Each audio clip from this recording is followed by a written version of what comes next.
Appreciate you being here. It's been a chilly day, a nice day, however.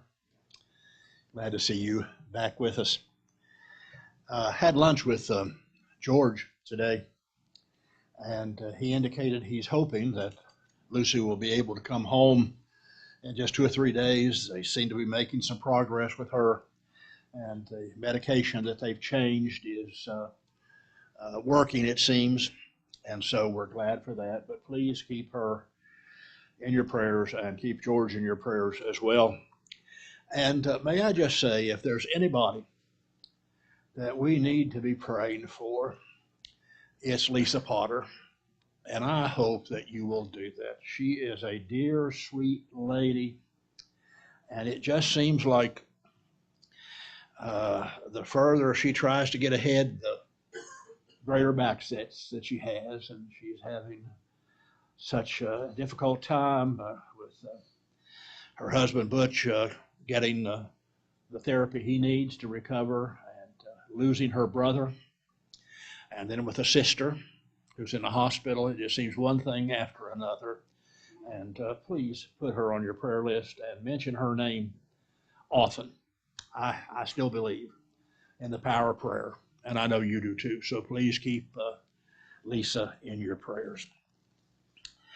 Some of the children came up to me tonight and said, "Are we talking about stealing tonight or lying tonight?" And I said, well, I think that last week I said we were going to talk about lying, but I was mistaken. We're going to talk about stealing tonight. And one of them, and I will not mention any names, said, "We need those sermons." I don't know, that may have been Mom talking and saying you need these sermons, but I would say that we all do. We are at number 8 when it comes to the study of the 10 Commandments. This one is found in Exodus 20. And verse 15, it only has 4 words. This would be an easy passage to remember. You shall not steal. My grandfather, I've mentioned to you, would say to me when I wasn't getting something, "Tommy, you'd have to have help to misunderstand that." I think this is one of those things that you probably would have to have some help to misunderstand. There are no big words. No really hard theology, difficult theology here. It's just don't steal. I'm calling this, don't take what's not yours. I could have said it as it's often said, if it ain't yours, keep your hands off. I think you get the idea. When we talk about these commandments, we need to keep in mind that what we have are rules for living. God didn't give these just to keep people from having a good time, enjoying life. He gave them because he knew what would help people have a good time and have a good life. He knew what would hurt, and he knew what would help. And so these are just rules for living a happy, successful life, and they're really ethical. They have to do with our ethics and how we view things and how we believe things. I believe Christians should be people who are known for their godly character. Don't you? Don't you think that Christians ought to be people that the rest of the world says, you know, when he gives his word, that's his bond. Or when she gives her word, that's her bond. Or would say, you know, you can trust them with anything you have, because they'll honor that trust. They would not think of taking advantage of you in any way. And so today we're going to explore this idea. Because here's what I believe. The more I studied on this particular lesson, the more I became convinced that we steal. Maybe not in the way we commonly think. But I'm going to try to open this up for us tonight and talk about ways that we can steal that we may not even think about. But let's start with the idea that there is a biblical principle that God gives. And the biblical principle is that what we have, we should get honestly. That there's no other way for us to get things and please God. I've often said, I don't care how much somebody has, as long as they get it honestly and use it wisely. We talk about people, well, they've got all of this and they live in this nice house and they have all of the toys that they want and they drive new cars. I really don't care. I am not jealous of that at all. God has blessed me richly in so many ways, and I acknowledge that. And I don't care how much somebody else has. I just want them to get it right, to get it honestly, and to use it wisely. And those are the two things. And so I believe it's a biblical principle that we should get the things that we have honestly. Now, one of the primary ways we do that is we work to get it. Work is another biblical principle. My goodness, that one's gone out of style, hasn't it? It just seems to be almost a thing of the past that somebody's going to get a job and really work. Maybe sweat a little bit. Maybe spend some long hours. Proverbs chapter 14 and verse 23. I love the Proverbs. If you want a good study, read the Proverbs. They're just wise sayings. And in chapter 14 and verse 23, Solomon said, in all labor there is profit, but idle chatter brings only poverty. Don't you like that?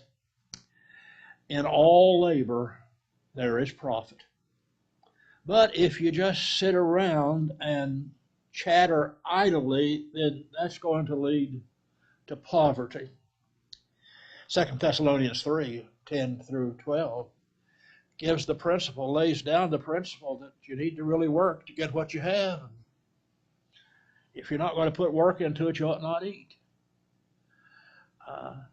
We come from a country, we are in a country, where not working is rewarded. And isn't that sad? That not working is rewarded. And that there are people who won't work because they can make as much money or more money not working than they can working. And so they would just rather sit home, let the government take care of them. But we're supposed to be people who work. Now, I recognize that there are some people who cannot work, who because of physical and or mental issues cannot work. And God has always had a plan for those people. He wanted the Israelites to take care of them. Do you realize that when Israelites went out to reap the harvest in the fields of wheat, that they were not to gather the grain in the corners? You know why? So that poor people could go out and gather that. I mean, he wanted to make sure that those who could not work, didn't have land to grow crops on, were taken care of. And again, we're fortunate in this country that people like that, for the most part, are taken care of by our government. And I have no issue with that at all. And it is also true that the Lord's family often takes care of fellow Christians.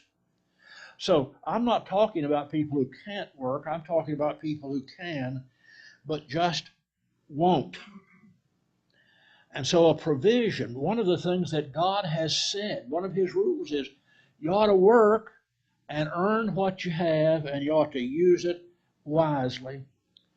Now, one of the things I don't know if we fully comprehend and understand is that as God's people, we do have an obligation in that regard. Now, I know what we think. Well, I tell you, every time they come, they got their hand out. And I wonder what they're doing with all that stuff we give them.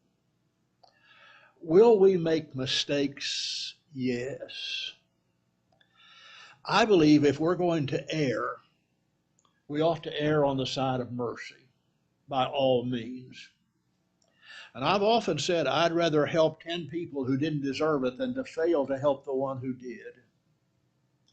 And when you help people, you put yourself out there and wonder if all of them are honest, or they just taking advantage of. We talked about this in our elders and deacons meeting just the other day, our little blessings box out here. Is Jeff says he can't keep stuff in there because he puts it in there and it goes. And the question is always, did those people who came along really need that? Or did they just drive up there, open the door, and grab it all and put it in the car and go home? And are they doing that everywhere all over the country? I don't know the answer to that. I can't answer for that. But we're doing what God has told us to do by seeing about the needs of people who have genuine needs, who really cannot for themselves provide the things they need for whatever reason. I want you to look at a couple of passages. I want you to go to the book of Hebrews with me. And it may be surprised that you will find this in Hebrews chapter 6. But I want you to think seriously about what he says here. Hebrews 6:10. For God is not unjust to forget your work and labor of love, which you have shown toward his name, in that you have ministered to the saints and do minister. Now, what's the writer of Hebrews saying? He says, you have ministered in the past to the saints. You're continuing to minister to the saints, and God takes note of that. God has not forgotten it. God knows you have. He knows your heart. We're familiar with Galatians 6:10, I think, that as we therefore have opportunity, let us do good to all men, especially those of the household of faith. James mentions it in chapter 2 of the little book that bears his name when he says, if somebody's in need and they don't have food and clothing, and you say, depart, be warmed and filled, what good does that do? What you ought to do is warm them and fill them. You ought to give them clothes to wear and food to eat. Just saying, God bless you, brother, doesn't quite take care of the matter. And so as the church, we have a responsibility. And I think we should view this as a part of our stewardship. In an absolute sense, I don't own anything. In an absolute sense. Now, we talk about our stuff. I talk about my car and my house and my clothes and all of those kind of things. In an absolute sense, it's all God's. He has just said, I'm going to let you be the superintendent of it. I'm going to let you take care of it. And as a matter of fact, 1 Corinthians chapter 4 and verse 2 says, one of the things that's required in stewards is that a man be found faithful. And you remember that parable of the talents that's found in Matthew 25, beginning at 14, where one man got one, and one man got two, and one man got five. And the master went away and came back and called them into account. And the man who got two had gotten two more, and the man who got five had gotten five more. But the one who had one went out and dug a hole and buried his. And the master wasn't at all happy with that, because he had not been a good steward of what had been entrusted into his hands. I believe we can use what God has blessed us with in a variety of ways. First of all, we can use them to see that we and our families are taken care of.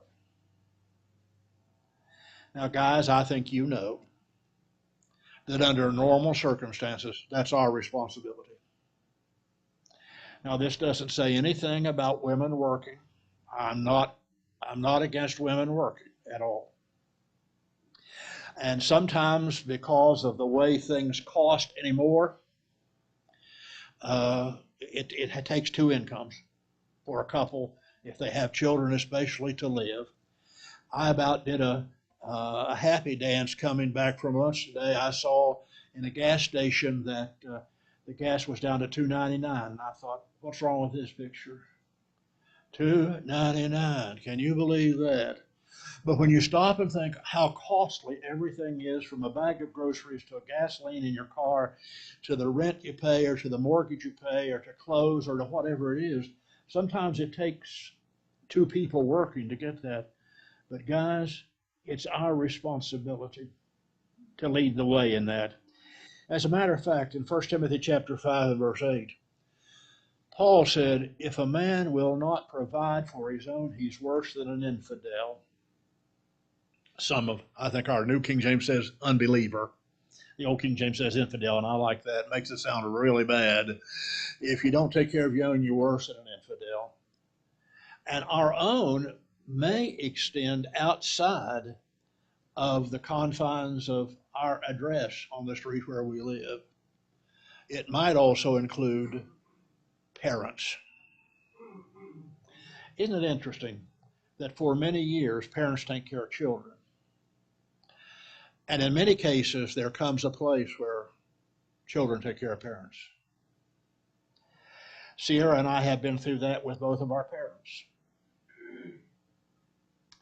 With her mother and then my dad. And we felt it was our responsibility.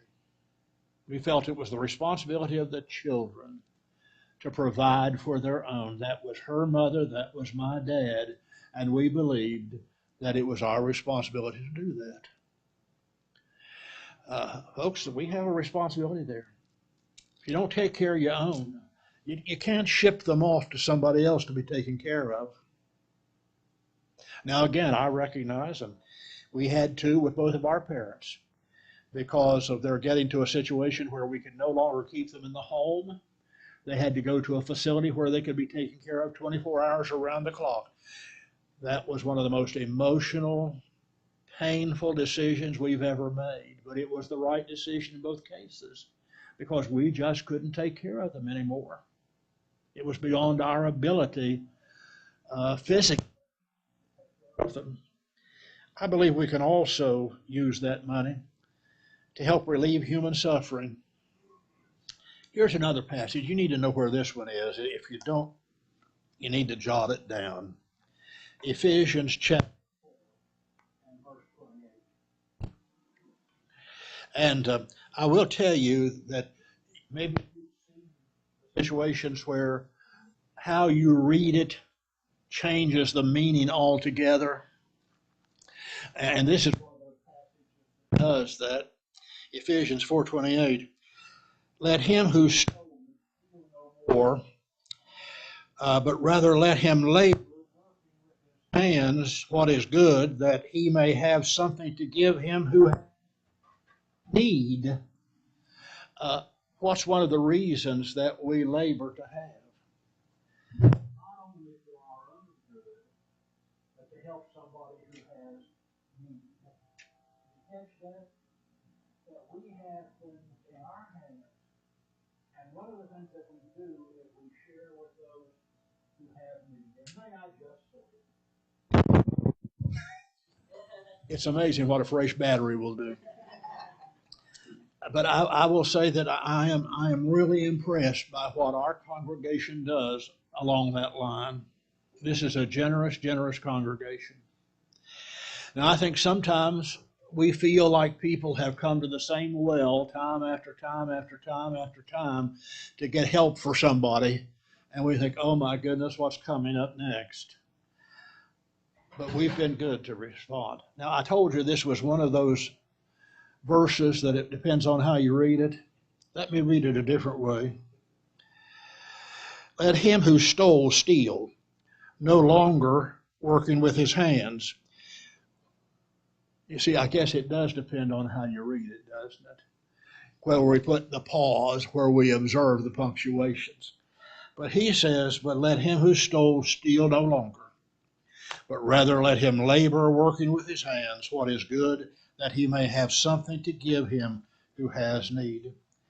But I believe we can also use what we've been blessed with as good stewards to support the Lord's work. We almost make apologies for taking up a collection. And I'm not sure why that is. And when we talk about taking up a collection, it's always to pay for this building. And I recognize, good people, that a part of the contribution that you give is to provide the mortgage on this building and pay for the utilities, which are very high. But if that's all we do out of the collection, something's wrong. And we might as well talk about the elephant in the room. One of the things that you do out of that collection is pay me. And I know people have had a little bit of regret about even talking about that because, the preacher only works 2 hours a week anyway, so why pay him? I'd like to have a gig like that. Well, let me tell you, I have never been ashamed to receive my paycheck from the church. For 60 years, I've given my life to the church. And I am glad that you're able to support me so that I can continue to do that. So a part of what you put into the collection basket, I get. But it goes for a lot of other things too. It goes for the programs that we have. We're getting ready for our next lift program. It goes for that. It pays for the things that we give out there. We invite people to come and they bring the supplies that we need. But what people don't bring, how do you guess we get it? We go buy it and we provide for it that way. All of the other programs that we have are financed out of that collection. We buy Bibles. We buy them out of that. You see, there is so much that can be done to finance God's work. Titus 3:1. If you want to know an interesting way to study Titus, a little teeny book, go through it and mark every time the word work is used. It really does emphasize working. And in chapter 3 and verse 1, it says, be ready for every good work. That's pretty comprehensive, isn't it? Be ready for every good work. If you determine what we're doing a good work, be ready for it.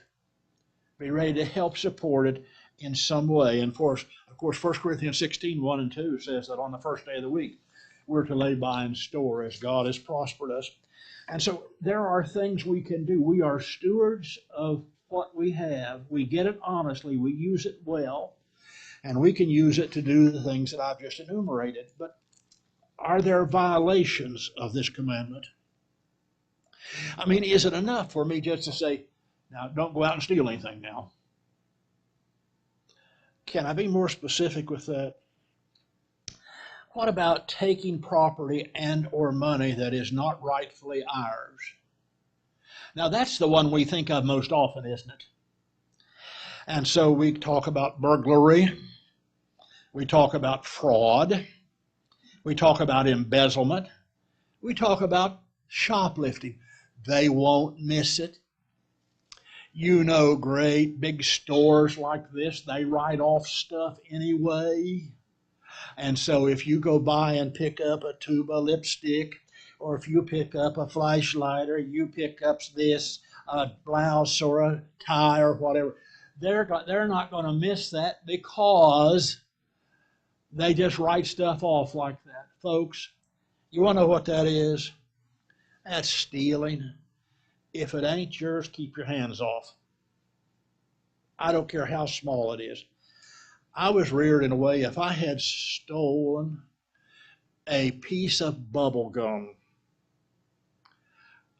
I would have felt so guilty. And if my mother had found out about it, I would not have been able to sit down for some time, and she would have marched me back to the store to take whatever that cost and pay for it. I just was not raised to steal anything at all, even a penny item. But that kind of stuff is done with such, I don't know, abandonment today.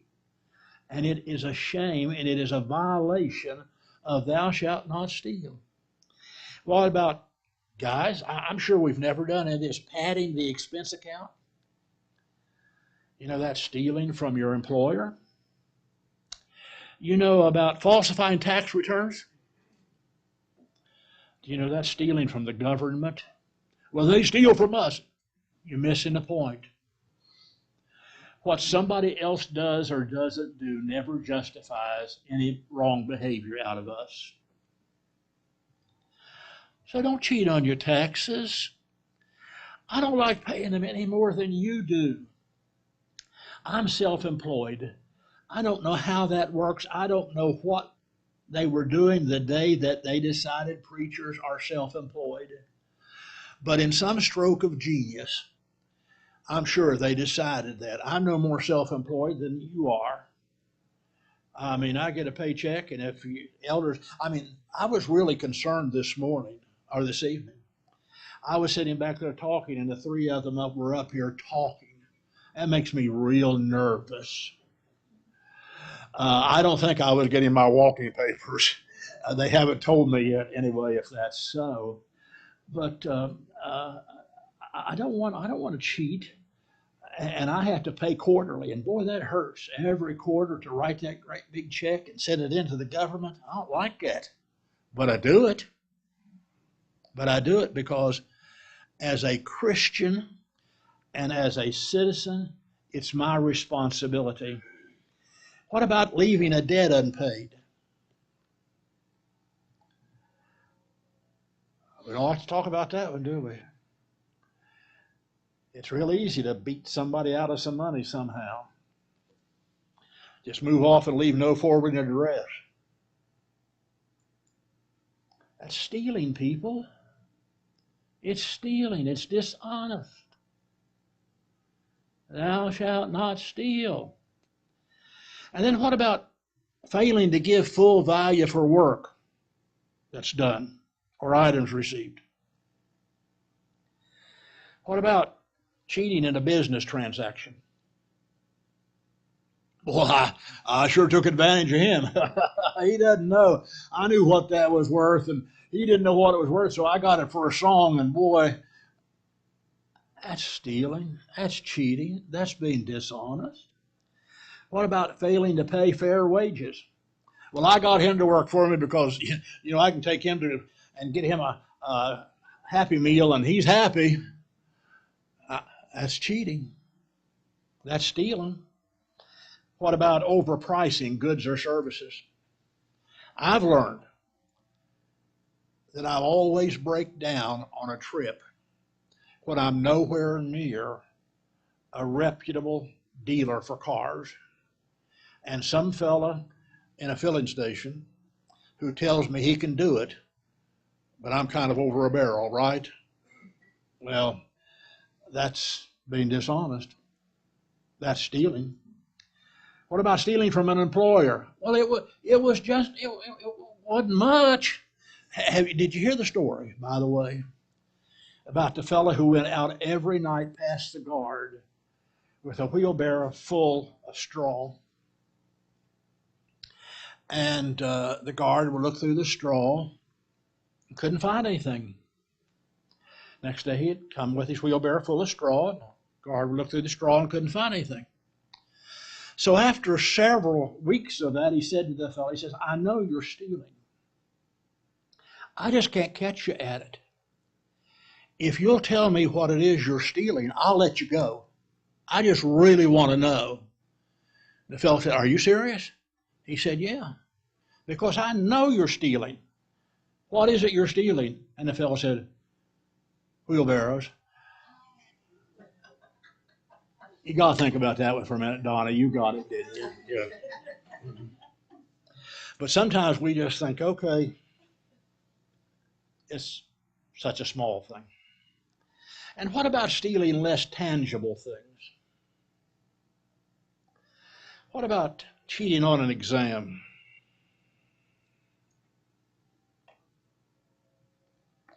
You know, that's stealing an honest grade, making it a dishonest one. You know, I've had people sitting next to me saying, "Hey, move your arm so I can see your answers." Nope, can't do that. I'm sorry. Well, you think you're better than everybody else? No, I just think I studied and you didn't. And you'll have to pay for not studying. You cheat on anything, it's stealing. What about stealing somebody's good name by innuendos and gossip? Now, I don't know this to be true, but what I heard was that so-and-so was doing such and such. Now, don't tell anybody I told you. You know how long that lasts? They go to somebody and say, you know, now I don't know this for sure, but I heard it, and I don't want you to tell anybody. Oh, I won't, I promise. You know what happens next? They go to somebody,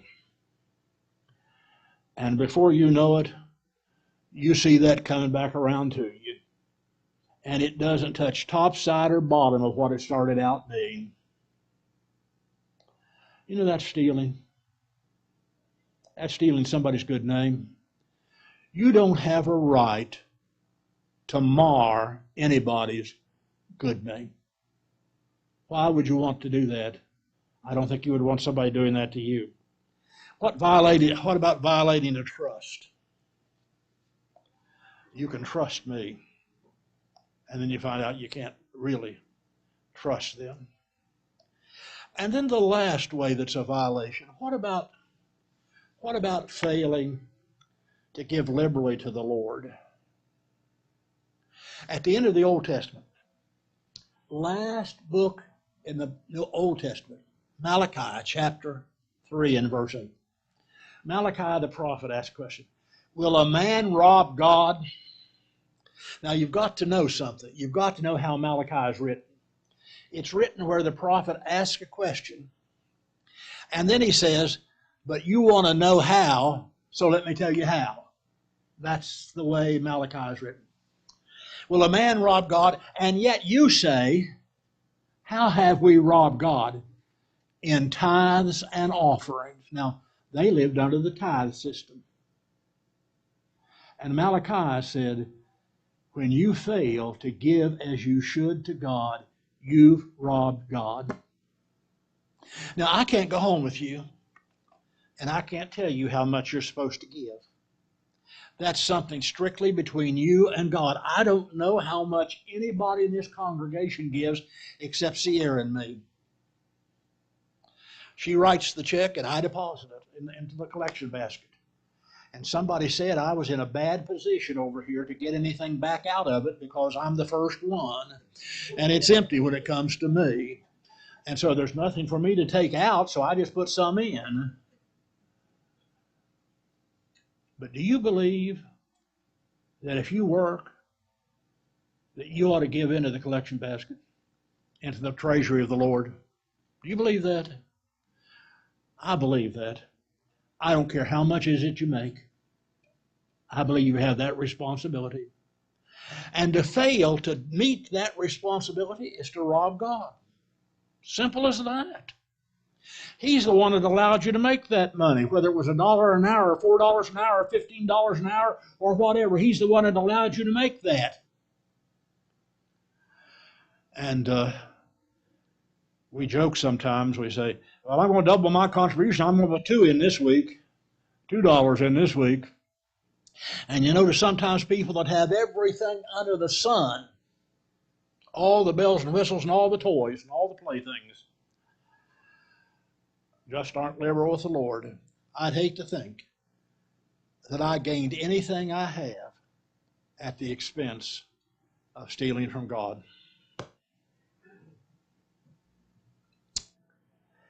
Will a man rob God? And you ask, how have we robbed you? You've robbed me in tithes and offerings. Don't violate this command, folks. You see, we read it. I get it. Don't steal. Do you understand how pervasive it is? You understand everything it involves. And I would maintain that adherence to this commandment is badly needed in our world. If we violated it, you know what we do? We say, I'm sorry. We repent. We change our action. And we make substitution if at all possible. You know, I really love Luke 19:8. Children, do you know the song? Zacchaeus was a wee little man. Yes, a wee little man was he. He climbed up in a sycamore tree. The Lord he wanted to see. You know what Zacchaeus did for a living? He was a publican. He was the chief publican. And you know what he said to the Lord? He said, I give half of all my possessions to help the poor. Wow. And he said, if I've taken anything dishonestly, I restore it fourfold. Zacchaeus was a good little fellow, wasn't he? Gave half of all that he possessed to feed the poor. And if he took anything dishonestly, he restored it fourfold.